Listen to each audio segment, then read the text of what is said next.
జనాలకి మేలు చేయటాకో ఈ రాష్ట్రానికి ఏదో ఉద్ధరిస్తాకో కాకుండా వైఎస్ఆర్ కాంగ్రెస్ పార్టీలో ఎవరైతే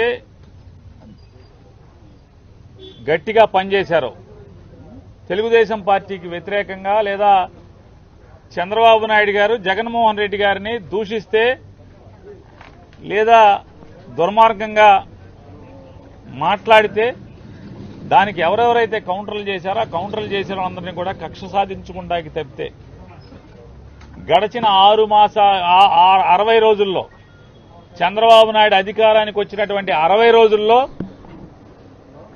ఎన్నికల హామీ ఒక్కటన్నా అమలు చేశాడంటే అమలు చేయలేదు, లేదా ఎన్నికల హామీ అమలు చేయకపోవటమే కాకుండా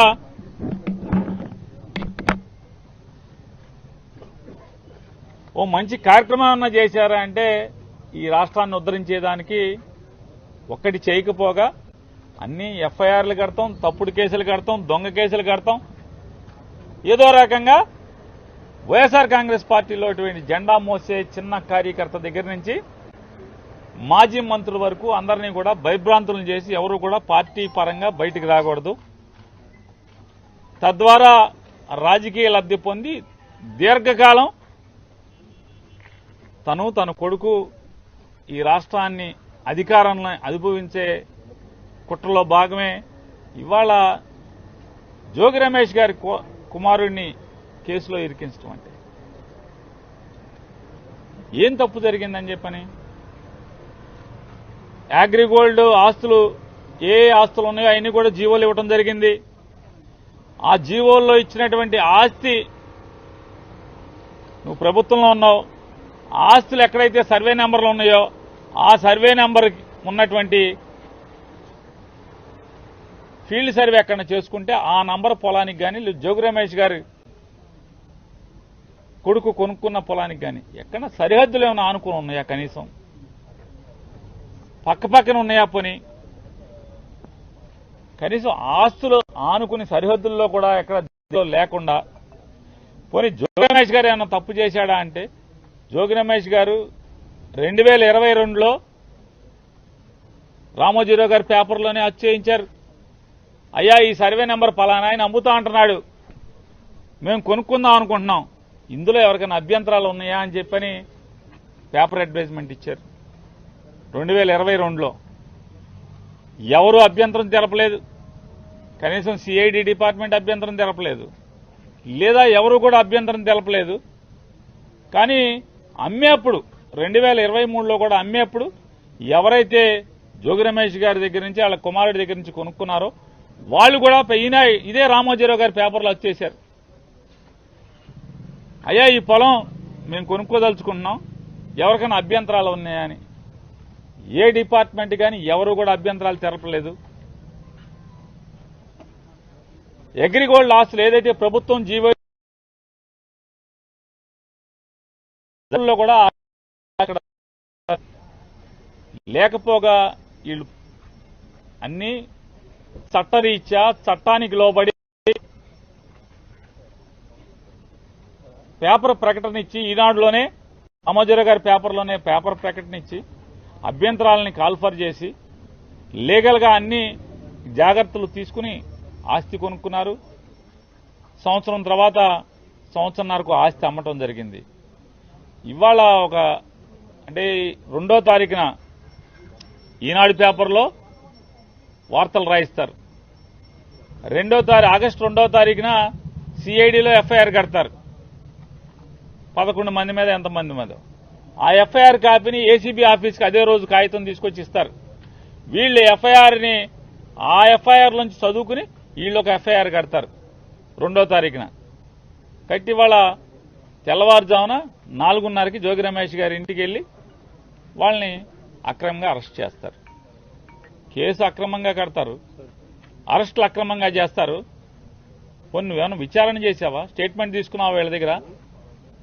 ఇంత పద్ధతిగా అంటే లీగాలిటీ ఎక్కడా మిస్ అవ్వకుండా, లీగల్ ప్రొసీజర్ ఎక్కడా మిస్ అవ్వకుండా చట్టరీత్యా లేదా మనీ ట్రాన్స్ఫర్ చేసి ఏమన్నా డబ్బులు అకౌంట్ ట్రాన్స్ఫర్ చేయకుండా కొన్నారా?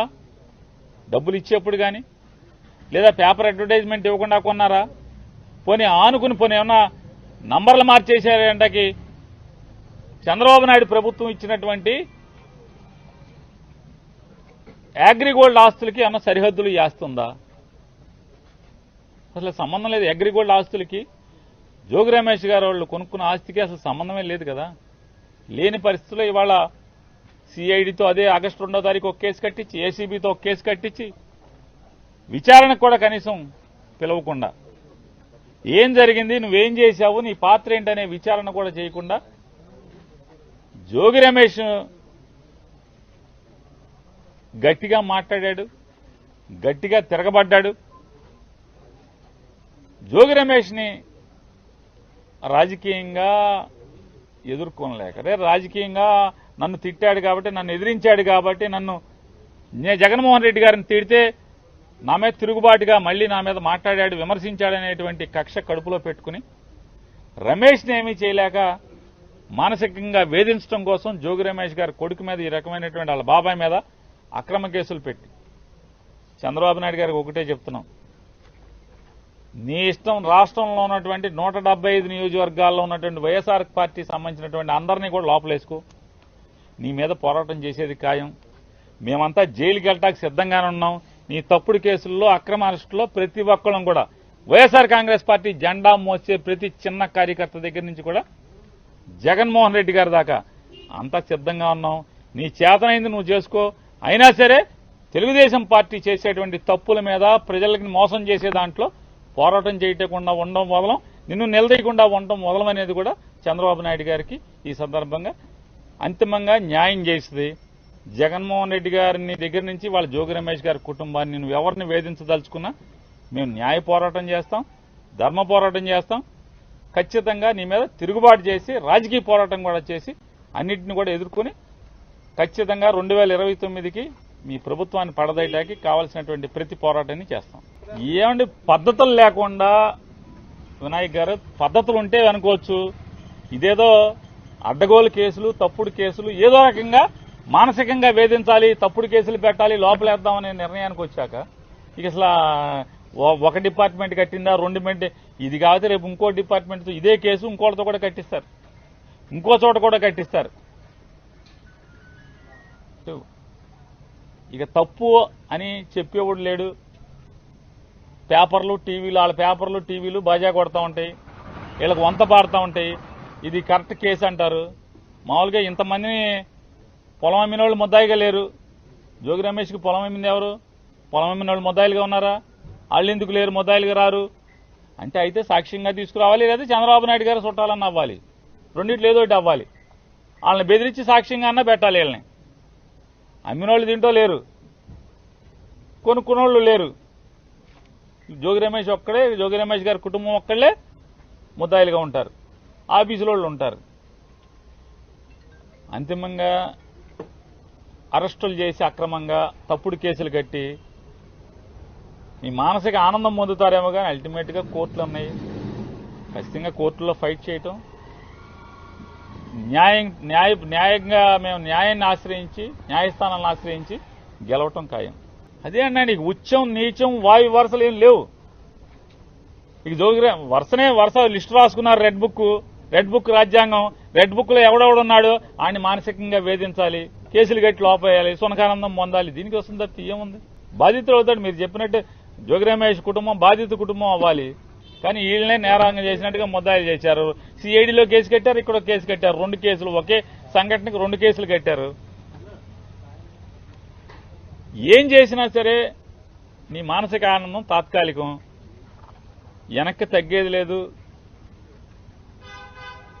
తెలుగుదేశం పార్టీ మీద, కూటమి ప్రభుత్వం మీద, జనాలను చేసే మోసాల మీద, వాళ్ళ కూటమి ప్రభుత్వం ప్రజల్ని వంచే దాంట్లో కానీ, ప్రజా వ్యతిరేక పరిపాలన చేసే దాంట్లో నిలదీయటం, పోరాటం చేయటం జోగి రమేష్ ఆగడు, జోగి రమేష్ గారు కొడుకు ఆగడు, ఎవరు ఆగరు. సార్ ఇయే కాదండి, అగ్రిగోల్డ్ ఆస్తులు బోళ్ళన్నీ ఉన్నాయి. చంద్రబాబు నాయుడు గారు మనుషులే కొనుక్కున్నారు అగ్రిగోల్డ్ ఆస్తులు. చంద్రబాబు నాయుడుతో రోజు పక్కనుండేవాళ్లే కొనుక్కున్నారు. ఎవరిని అరెస్టులు చేయరు. ఇది అగ్రిగోల్డ్ ఆస్తి కాదు, అగ్రిగోల్డ్ జీవోలో ఇచ్చిన సర్వే నంబరు కాదు, పోనీ గవర్నమెంట్ నిజంగానే ఆ నంబర్ తీసుకుని సర్వే చేస్తే ఈ భూమి అయితే పోనీ జగన్మోహన్ మన జోగి రమేష్ గారు వాళ్ళ కుటుంబాన్ని ఏదో వేధించవచ్చు. అది కాదు కదా. ఆ సర్వే నంబర్ తీసుకొచ్చి ఫీల్డ్ సర్వే చేసినా కూడా ఆ భూమి ఇది కాదు. ఆ భూమి ఎక్కడ ఉంది, ఈ భూమి ఎక్కడ ఉంది. నిజంగానే జోగి రమేష్ గారి కుటుంబం తప్పు చేస్తే ఎవరైనా ఎందుకు వస్తారు? ఎవరైనా జోగి రమేష్ గారు మాత్రం బాధపడేదే ఉంటుంది. ఇక్కడ అక్రమ కేసు కాబట్టి ఎవరైనా సరే అంటే తండ్రిని ఏమీ చేయలేక పిల్లలను కూడా నువ్వు కక్ష సాధించడానికి కేసులో తప్పుడు కేసులు పెడుతున్నావు అనేది ఇక్కడ సమాజం బాధపడేది ఎవరైనా సరే. అంటే రాజకీయ కక్ష కోసం ఎంతకన్నా బరితెగించి వెళ్తారు వీళ్ళు. తండ్రిని ఏమీ చేయలేక కొడుకుని అన్యాయంగా అక్రమంగా ఇరికిస్తున్నారని చెప్పని ఇవాళ పొద్దున్న జోగి రమేష్ గారి భార్య మాట్లాడుతుంది. నీకు పిల్లలు ఉన్నారయ్యా, మనవడు ఉన్నాడు, కొడుకు ఉన్నాడు, ఇవన్నీ ఉసురు పోసుకుంటున్నారని చెప్తుంది ఆవిడ. నిజంగా చేసి ఉంటే మమ్మల్ని లోపల ఏమని చెప్తున్నారు, ఉరేసుకుంటామని చెప్తున్నారు కదా రమేష్ గారు. నిజంగా ఇది తప్పే అని కనుక నిరూపిస్తే ఖచ్చితంగా మేము ఉండమని చెప్తున్నాడు ఆయన. ఈ పాపాలకు అంతం లేదు. ఖచ్చితంగా ఈ పాపాలని పటాపంచలు చేసేదానికి అందరం పోరాడతాం.